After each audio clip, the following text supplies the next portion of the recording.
Welcome back everybody. Welcome to Self-Help Group for UPSC. Now, in this video, I will be discussing about CSAT. Prelims 2024 are approaching और CSAT बहुत लोगों के लिए बहुत बड़ी problem है. Now, each year the CSAT paper is getting difficult and as it is qualifying in nature, वो qualifying से बहुत ज़्यादा हो गया एक्चुअली में. पेपर डिफ़िकल्ट होता जा रहा है and people are not knowing how to go with the CSAT. Okay, सबसे बड़ी चीज़ होती है हम उसको लेके इग्नोरेंट हो जाते हैं. So in this video I will be talking about कि आप कैसे CSAT को अप्रोच कर सकते हैं and basically these are the things that I will be addressing. सबसे पहले है what should be your approach to CSAT, how will you be approaching it. Second is how many you should attempt, मतलब कितने question आप attempt करेंगे real exam में. आप ऐसा नहीं कर सकते ना कि 80 के 80 क्वेश्चन अटेम्प्ट करेंगे. इट्स नॉट पॉसिबल क्योंकि लोगों से हो भी नहीं पाता है. Third is what are the sources to prepare. Now see, since paper difficult होता जा रहा है ना, there are institutes coachings that are coming up with CSAT courses.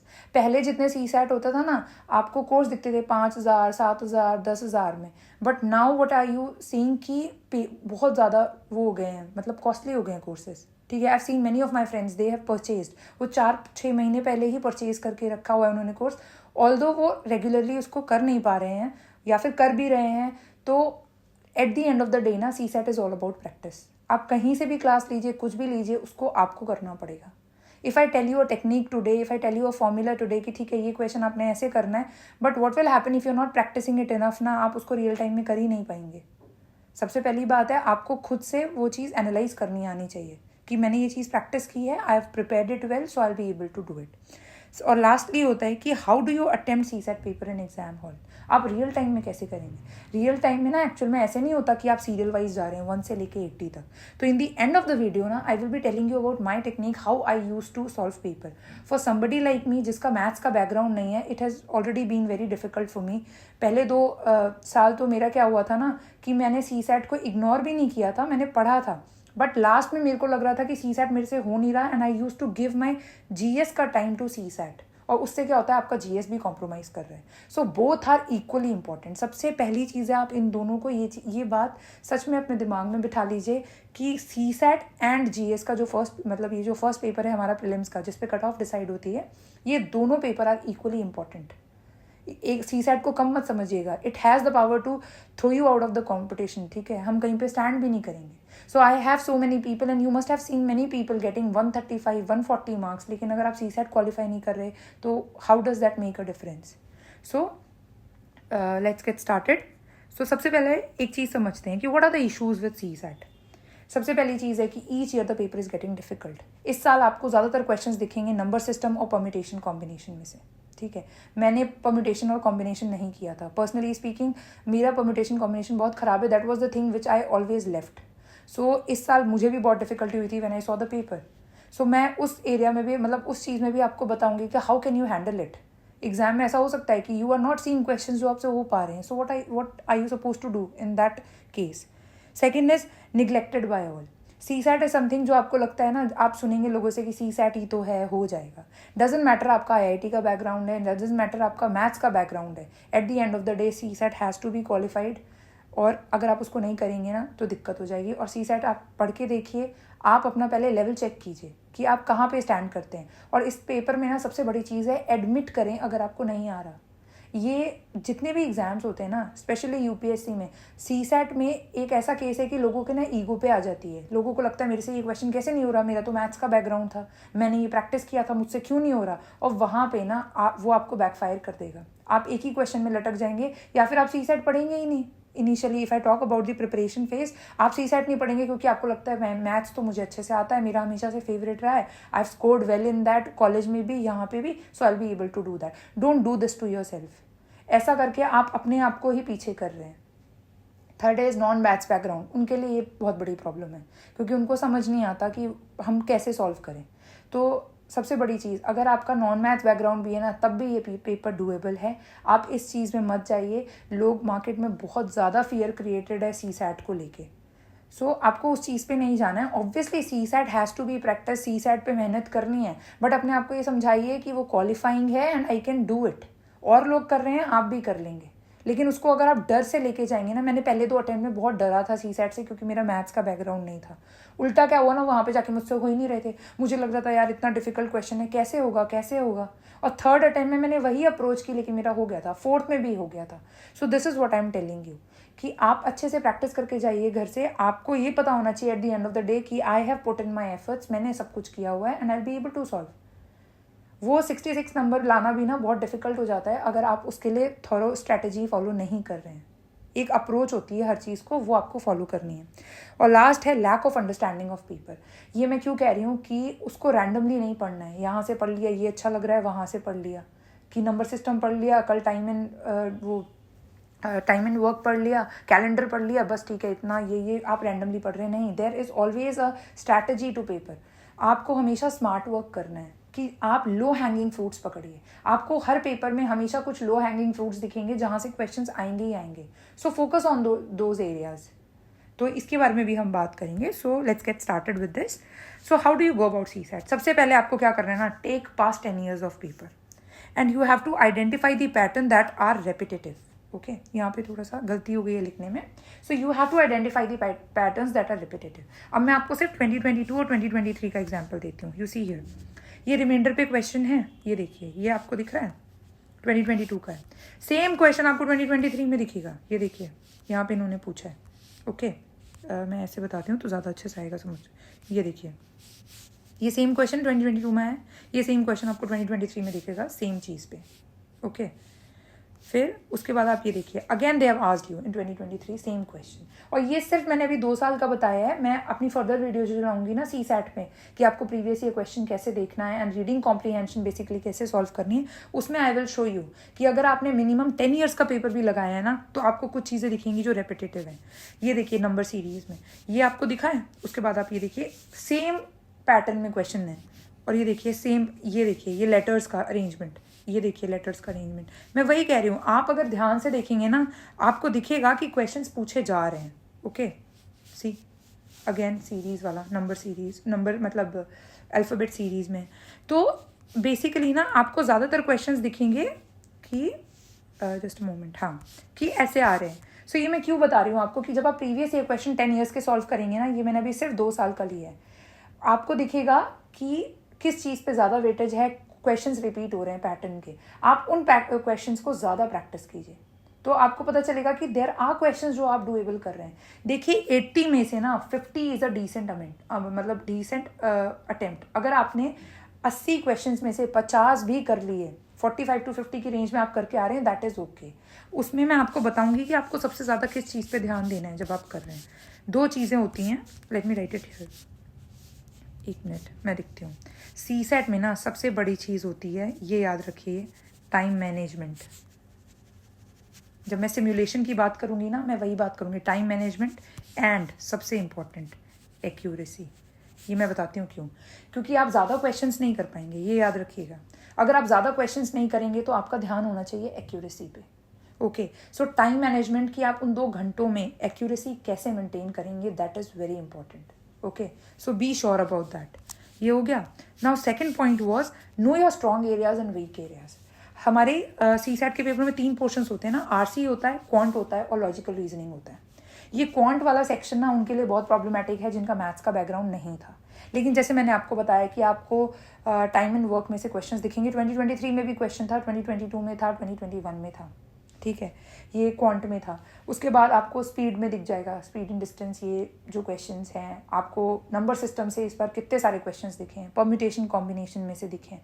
तो मान लीजिए आपको परम्यूटेशन कॉम्बिनेशन नहीं भी आता फॉर अ मोमेंट, क्योंकि वो इतना ईजी एरिया नहीं है। अगर आपको नहीं आता, आप नहीं कर पाएंगे वो क्वेश्चन, आप उसमें उलझ जाएंगे। तो मेरे को नहीं आता था, लेकिन एटलीस्ट आपको लॉजिकल रीजनिंग में कुछ तो पता होगा। अगर आपने पिछले साल से देखे होंगे, आपको स्टेटमेंट्स देखेंगे, एज रिलेटेड क्वेश्चंस दिखेंगे, डायरेक्शन रिलेटेड क्वेश्चंस दिखेंगे, आप उन पे काम कीजिए। ओके, रीडिंग कॉम्प्रीहेंशन, ये सच में बहुत इंपॉर्टेंट है। आप ऐसे मत सोचिए कि आपके रीडिंग कॉम्प्रीहेंशन गलत होता है।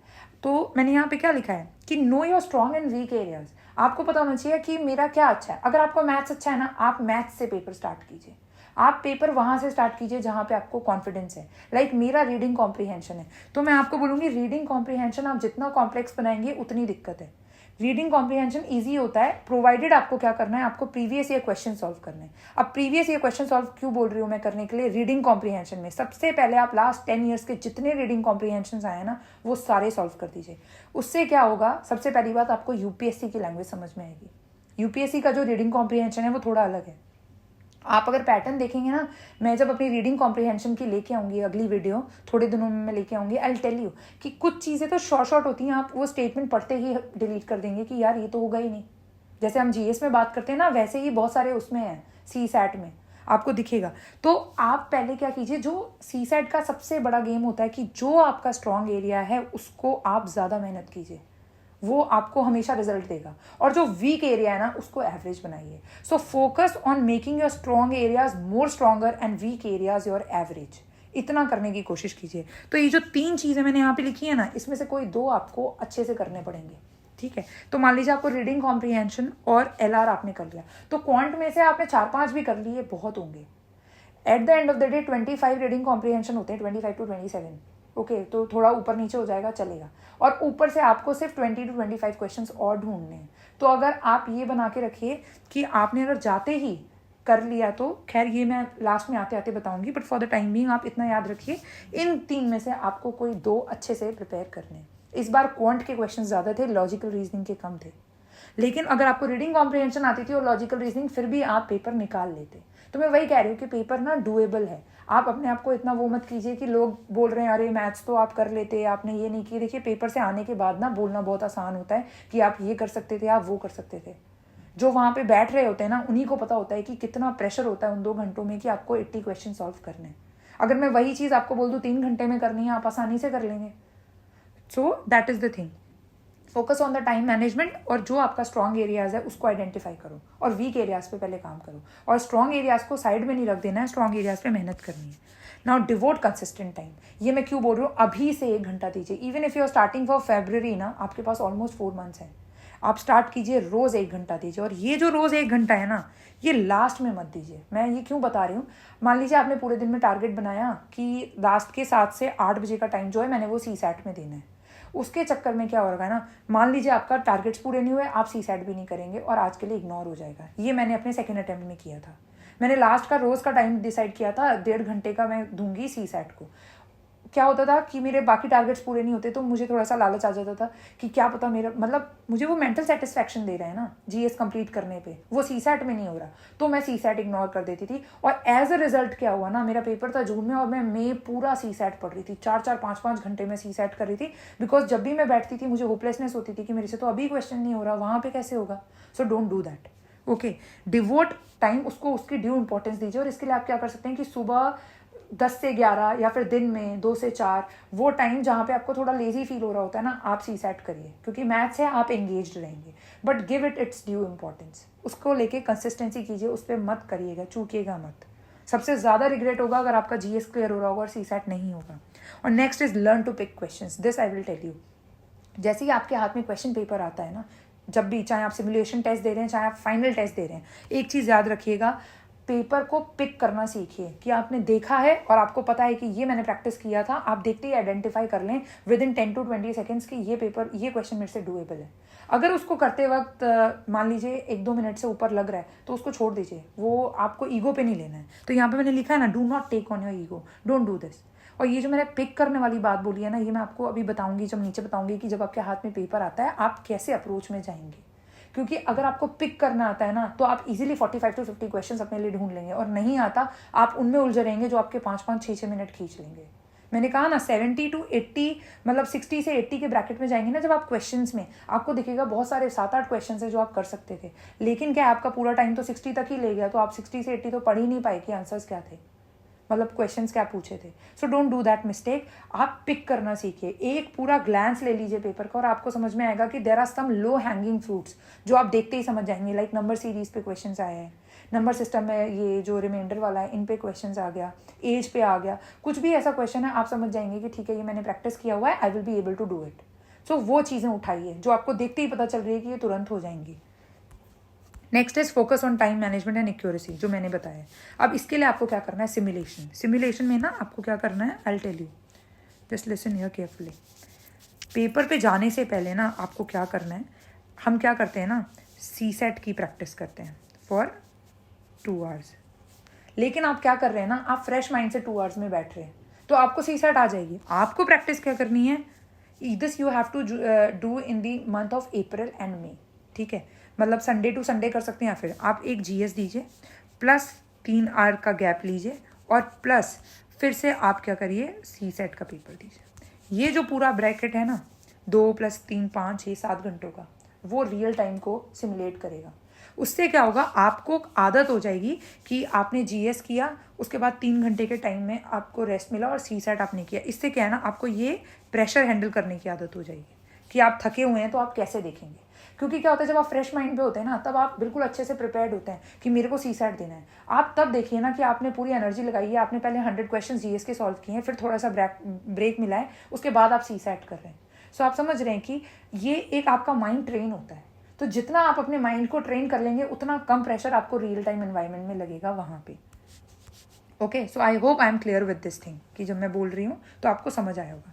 नाउ फाइनली ये हो गया जो मैंने आपको 4-5 चीज़ें बताई हैं। अब मैं आपको बताती हूँ कि रियल टाइम में, दिस इज़ फॉर ऑल दोस्त जिन्होंने लास्ट तक देखा है। I will tell you one thing, जो अगर आप इम्प्लीमेंट करेंगे ना, सच में आपको बहुत काम आएगी। Suppose this is the question paper आपको आया।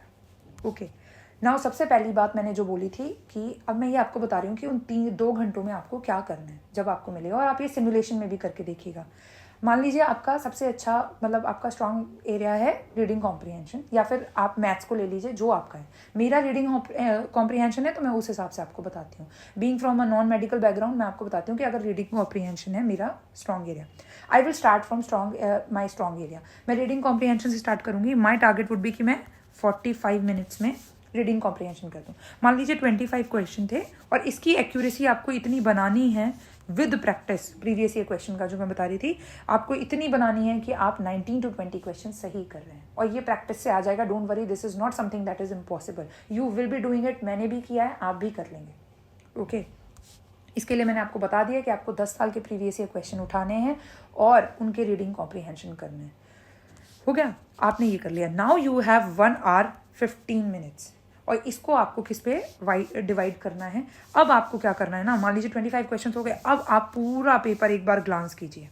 मैथ्स होगा, क्वांट होगा, 1 से लेके 80 तक जो क्वेश्चंस हैं, आप कॉम्प्रिहेंशन हटा दीजिए। आप पहले देखिए, एक ग्लांस होता है ना, शॉर्ट में देखते जाइए जो क्वेश्चन लेस देन 1 मिनट में हो जाएंगे। तो मान लीजिए आपने पूरे पेपर में निकाल लिए 10 से 12 क्वेश्चन ऐसे जो लेस देन 1 मिनट हो जाएंगे, 1.5 मिनट भी नहीं लेंगे। उसमें आएगा ये नंबर सीरीज आ गई, डायरेक्शन आ गया, या कुछ भी है जो आपने बहुत अच्छे से प्रिपेयर किया, आपको पता है कि इसमें तो मुझे 1.5-2 मिनट से ज़्यादा लग ही नहीं रहे। ओके, आपने कर लेना है। तो आप 25 + 10 पे पहुंच गए 35, ठीक है। ये आपको टारगेट बनाना है कि फर्स्ट रीडिंग में आपने वो क्वेश्चंस देख लिए। अब आपकी आएगी थर्ड रीडिंग, और थर्ड रीडिंग होगी कि डुएबल है, लेकिन ये 2 से 3 मिनट ले जाएंगे। अगेन आपको ढूंढने हैं 10 से 15 क्वेश्चंस ऐसे। एंड ट्रस्ट मी, अगर आप ये अप्रोच रखते हैं ना, आप आराम से 45 to 50 क्वेश्चंस रियल टाइम में कर पाएंगे। ये मैंने किया हुआ है, तो मैं आपको इसलिए बता रही हूँ कि स्टार्ट फ्रॉम द एरियाज जो आपके इंपॉर्टेंट है। क्योंकि जब आप 45 मिनट्स पे होते हैं और आपके 25 क्वेश्चन अटेम्प्टेड होते हैं ना, ट्रस्ट में आपको ये फीलिंग आ रही होती है कि यार चलो मेरे पेपर होल्ड में। लेकिन उन 1 घंटे में ना, अगर आपके सिर्फ 15 क्वेश्चन हुए होंगे, आप सच में बहुत होपलेस हो जाएंगे। ये मेरे साथ सेकेंड अटेम्प्ट में हुआ था। मैं होपलेस हो गई थी, क्योंकि मेरे जब 2 घंटे खत्म होने जा रहे थे ना, 4:30 पे पेपर खत्म हो रहा था, और 4 बजे ना मेरे सिर्फ शायद 32 क्वेश्चन हुए थे। And I was like, what will I do in half an hour. और ऑनेस्टली बताओ, हाफ एन आवर में आप कर सकते थे, लेकिन क्या है ना, आपका कॉन्फिडेंस डाउन हो चुका था, तब तक आप नहीं कर पाओगे। लेकिन अगर आपको पता है कि आपने ऑलरेडी 30 to 35 क्वेश्चंस कर दिए हैं, और मेरे पास अभी भी 30 to 40 मिनट्स बाकी हैं, तो आप 10 और कर देंगे। Don't worry. सो आपको टाइम मैनेजमेंट पे ध्यान देना है, एक्यूरेसी पे, और एक टेक्निक है जो मैंने आपको बताई है, ये आप फॉलो करेंगे ना, तो आपके अटेम्प्ट भी अच्छे होंगे और आप एक सिस्टमैटिक अप्रोच में चल रहे होंगे। ये आपको करना है। Now there are some sources जहाँ से आप पढ़ सकते हैं, मैं आपको बताती हूँ। पहली बात मैं बताती हूँ, एक ना अरिहंत की बुक आ रही है मार्केट में, उन्होंने प्रीवियस ईयर सॉल्व भी दिए हुए हैं along with chapter wise, like HCF LCM पे है, और नंबर सिस्टम पे है, कैलेंडर पे है, टाइम एंड वर्क पे है। तो ये सारी चीज़ों पे उन्होंने बनाया हुआ है, आप वो बुक देख सकते हैं। मैंने उससे प्रैक्टिस किया है चैप्टर वाइज। तो जो इंपॉर्टेंट एरियाज़ हैं आपको वो सेक्शनल उस बुक में भी मिल जाएगा। जो जो इंपॉर्टेंट एरियाज़ हैं उनका एक बेसिक फ्रेमवर्क आप देख लीजिए कि कैसे क्वेश्चन सॉल्व होते हैं। Okay, like profit and loss है, परसेंटेज है, रेशियो एंड प्रपोर्शंस है। तो ये सारे एरियाज हैं कि आज नहीं आए कल आ जाएंगे दोबारा एग्जाम में, not a problem. Permutation combination है, आप 2-3 एरियाज हैं जो आपको नहीं आ रहे वो आप छोड़ सकते हैं, बट कोशिश कीजिए कि मेजॉरिटी ऑफ द चीज़ के बारे में आपको पता हो जो रिपीटेडली आ रही है। ओके, सो ये हो गया। नेक्स्ट आपको क्या करना है, अरिहंत के बाद आपने ये देख लिया। नेक्स्ट आप यूट्यूब से वो वीडियोज़ देखिए जिनके आपके कॉन्सेप्ट समझ नहीं आ रहे। फॉर एग्जाम्पल आप देखिए रेशियो एंड प्रपोर्शन। ओके, सो जैसे आपको रेशियो प्रपोर्शन समझ नहीं आया तो आप देख सकते हैं। इसके लिए ना बहुत सारे चैनल हैं, लाइक मैंने ना एक चैनल है वो देखा था एड्यूटैप, उन्होंने हर चीज़ पे बनाया हुआ है। एड्यूसेट का भी है, ठीक है, वो वरुण जैन सर का जो है उससे भी आपका हो जाएगा। ओके, ये भी आप देख सकते हो। मतलब मैंने बेसिकली एड्यूटैप से देखा था बहुत कुछ मैंने बैंकिंग वाले में से भी देखा था, लाइक सिलॉजिज्म। ओके, ये क्वेश्चन आपको हमेशा दिखेगा और आप वहाँ से समझिए जहाँ से आपको समझ आ रहा है स्पेसिफिक। लेकिन मेरे कहने का मतलब है रेडीमेड चीज़ें मत देखिए, आप खुद से मेहनत कीजिए, प्रैक्टिस कीजिए। Eight the end of the day CSAT is all about practice. अगर आप अच्छे से प्रैक्टिस कर रहे हैं तो करिए, आपका होगा। सेकंड, सीसैट में ना मैं बोल रही हूँ आपको, आप ऑफिशियल पेपर्स डाउनलोड कीजिए जो यूपीएससी की साइट पे है। उससे क्या होगा ना, ऑफिशियल पेपर जब आप लेंगे तो उसकी वजह से क्या होगा ना, आपके पास ऑफिशियल आंसर की होगी। 2022 की ऑफिशियल आंसर की देखिए, स्पेशली जब आप रीडिंग कॉम्प्रिहेंशन कर रहे हैं उस वक्त आपके पास ऑफिशियल आंसर की बहुत इंपॉर्टेंट है। मैं नाम नहीं लेना चाहती, देर आर मैनी बुक्स, जितनी भी हैं, जितनी इंस्टीट्यूट्स की आ रही हैं, जितनी भी पब्लिकेशंस की आ रही हैं, आप वो सारी जब भी देखेंगे तो आपको दिक्कत क्या लगेगी ना, मैंने सॉल्व की है, लाइक इतनी सारी प्रीवियस ईयर की आ रही हैं, रीडिंग कॉम्प्रिहेंशन के आंसर ज़्यादातर गलत दिए हुए हैं। लेकिन जब आप ऑफिशियल से देखेंगे ना, आपको यूपीएससी की लैंग्वेज समझ आएगी, जो मैं हर वीडियो में एम्फोसाइज करती हूँ। उनकी अपनी इंटरप्रिटेशन मतलब कभी ख़त्म नहीं होगी ना। यूपीएससी की अपनी इंटरप्रिटेशन है और वो हमेशा वही रहेगी, मतलब चेंज नहीं होगी। सो अगर आप यूपीएससी के ऑफिशियल आंसर की से देख रहे हैं तो आप वो चीज़ कर पाएंगे। सो आपको रीडिंग कॉम्प्रिहेंशन क्या करना है, आप ऑफिशियल पेपर उठाइए, पीडीएफ फॉर्मेट में उठाइए और आप एक एक करके सॉल्व कीजिए। आप टारगेट बनाइए कि मेरे को रोज़ 5 से 6 रीडिंग कॉम्प्रिहेंशन देखनी है रोज़। तो जब आप देखेंगे ना, इट इज़ एन आर्ट, जो रोज़ एवरी डे अगर आप प्रैक्टिस करेंगे ना, trust me it will happen. Okay, so this was the thing I was telling you कि चाहे आपका जीएस का पेपर है चाहे ये है, आप सिर्फ ऑफिशियल आंसर कीज के हिसाब से देखिएगा। आप खुद अपनी टेक्निक्स क्यों नहीं बनाते, आप अपने खुद तरीके क्यों नहीं इनोवेट करते कि जब मैं पेपर देखूंगा ये मैंने पढ़ा हुआ है कि इसका आंसर ये होगा। आपके थोड़े से गलत होंगे इनिशियल ईयर्स में, आपको समझ नहीं आएगा, लेकिन आप देखना ग्रेजुअली जब आप करोगे ना, आपको अपने आप पता होगा कि इसका आंसर यूपीएससी में ये दिया होगा कॉम्प्रिहेंशन का। ओके, सो आपको इतना पैनिक करने की ज़रूरत नहीं है कि आप इतने हाई लेवल के पढ़ने लग गए हो बुक क्योंकि सीसैट आपको समझ नहीं आ रही, या फिर आप क्लास लेने जा रहे हो 20,000 भर रहे हो, 15,000 रुपये भर रहे हो। नहीं, it is all about practice. आप सिस्टमैटिक अप्रोच लीजिए, टॉपिक वाइज कवर कीजिए और फिर क्वेश्चन सॉल्व कीजिए। लेकिन आप प्लीज़ 2 घंटे का पूरा टेस्ट ज़रूर लगाइएगा जब भी आप कर रहे हैं। दैट विल टेल यू कि वेर आर यू स्टैंडिंग, आप कितने अटैम्प्ट कर पा रहे हैं और कितने टाइम में कर पा रहे हैं, और आपकी एक्यूरेसी क्या है। CSAT is always about accuracy. उसमें आपको टाइम पास में क्वेश्चन टिक नहीं करने हैं कि ठीक है मुझे 50-50 लग रहा है लेट मी टिक, नहीं, वो आपको बैकफायर करेगा, आपके नेगेटिव में चले जाएंगे। So I hope I am clear in this video. I have already told you कि देर आर 2-3 सोर्सेज जहाँ से आप पढ़ सकते हैं। मैंने लाइक अरिहंत की बुक से पढ़ा था, वो मुझे अच्छी लगी थी, उसके हैं चैप्टर वाइज दिया हुआ है उन्होंने, सब कुछ है, आप कहीं से भी देखिए। लेकिन जब आप रीडिंग कॉम्प्रिहेंशन कर रहे हैं, मैं आपको नहीं बोलूँगी कि आप वो उस बुक से कीजिए क्योंकि बहुत सारे आंसर्स गलत भी हैं। Okay, so what you can do is official answer की उठाइए और वहाँ से क्वेश्चंस देखिए। So this is the strategy that I was having for you. अगर आपको कोई भी डाउट है तो आप मुझे बताइएगा। In my next videos I will be telling you कि आप रीडिंग कॉम्प्रिहेंशन कैसे सॉल्व कर सकते हैं। कुछ चीज़ों का आंसर आपको शॉर्ट पता होता है, वो आप निकाल लेंगे। सो दिस इज़ ऑल जो मैं बता रही थी। और सबसे लास्ट में मैं वही बोलूँगी, make your strong areas more stronger and weak areas average. Okay, weak areas, आप अपने स्ट्रॉन्ग एरियाज़ को और स्ट्रॉन्ग बनाइए और वीक एरियाज़ को एवरेज बनाइए, एंड ट्रस्ट मी आप ये पेपर निकाल लेंगे। It's not that difficult, it's just that you need to have a approach और अच्छे से आपको करने की ज़रूरत है। So thank you so much.